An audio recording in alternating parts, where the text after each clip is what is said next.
Continuemos con la ley de Lambert. Consideremos el punto P en la superficie Q. L es un vector unitario. Tenemos una definición. L es un vector unitario que apunta hacia la fuente de luz desde P.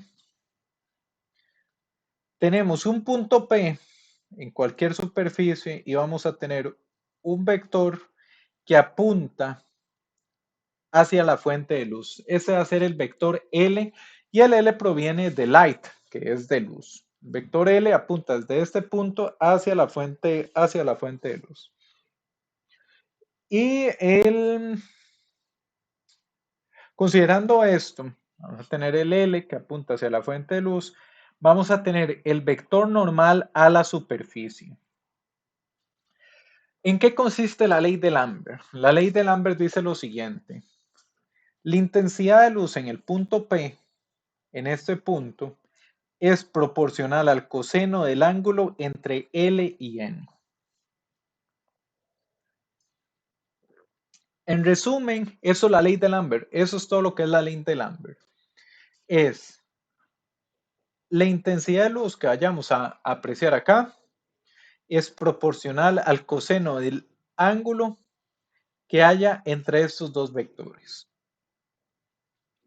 Esto es lo que aplicamos para hacer el modelo de iluminación. Coseno del ángulo entre estos dos vectores. Entonces, acá lo vemos un poquito más de cerca. Y esto que vemos acá es la ley de Lambert. Tenemos el punto P. Queremos determinar la intensidad de luz en ese punto P. La manera en que podemos determinar esa intensidad de luz es, vamos a tener del punto P un vector que apunta hacia la fuente de luz y un vector normal. Entre estos dos vectores hay un alfa y la intensidad va a estar dada por el coseno de ese alfa por un factor de intensidad que vamos a definir más adelante, por un factor de intensidad de luminosidad que iremos a definir más adelante. Pero la ley de Lambert nos dice, entre más grande sea este alfa, menor es la intensidad. Veamos ejemplos.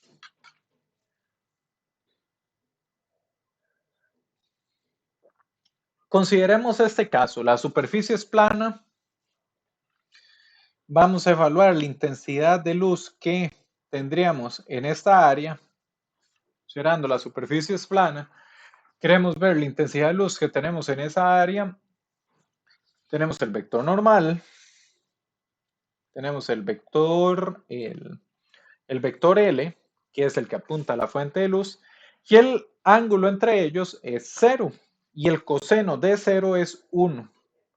Llegamos a la intensidad máxima. Esto nos da la intensidad máxima. Veríamos el color más brillante en ese punto. ¿Qué ocurre cuando inclinamos la superficie? Por ejemplo, inclinamos la superficie 30 grados. Sería tal como lo vemos acá. El vector normal tiene una inclinación. El vector que apunta hacia la fuente de luz, pues apunta a la fuente de luz y hay un ángulo entre estos dos vectores. Ángulo de 30.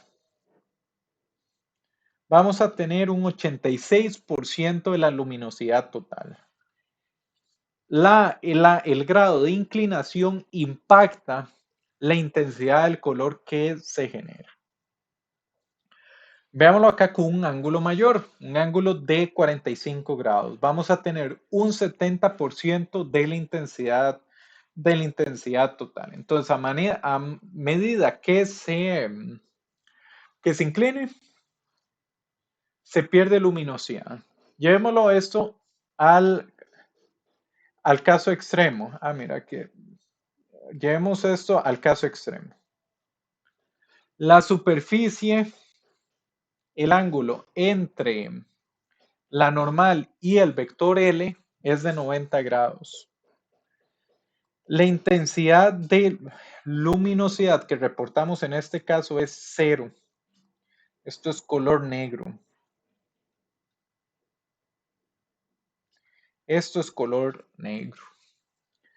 Y tiene todo el sentido. De hecho, ustedes pueden hacer esta prueba con diferentes objetos que tengan a mano. Verán que entre más esté expuesto el objeto directamente a la fuente de luz, más brillante se ve. A los otros lados, que no están expuestos a la fuente de luz, se ve más oscuro.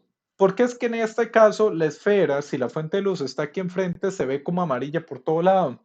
Porque aquí la luz está rebotando en las paredes y le llega por distintos ángulos a la esfera, no le llega únicamente de un solo punto. Si ustedes tuvieran un foco en la noche que apunta a la esfera, sí van a ver el efecto que acumula superficie pierde perpendicularidad o no es perpendicular con respecto a la fuente de luz, va tomando tonalidades más oscuras y esto pues efectivamente ocurre.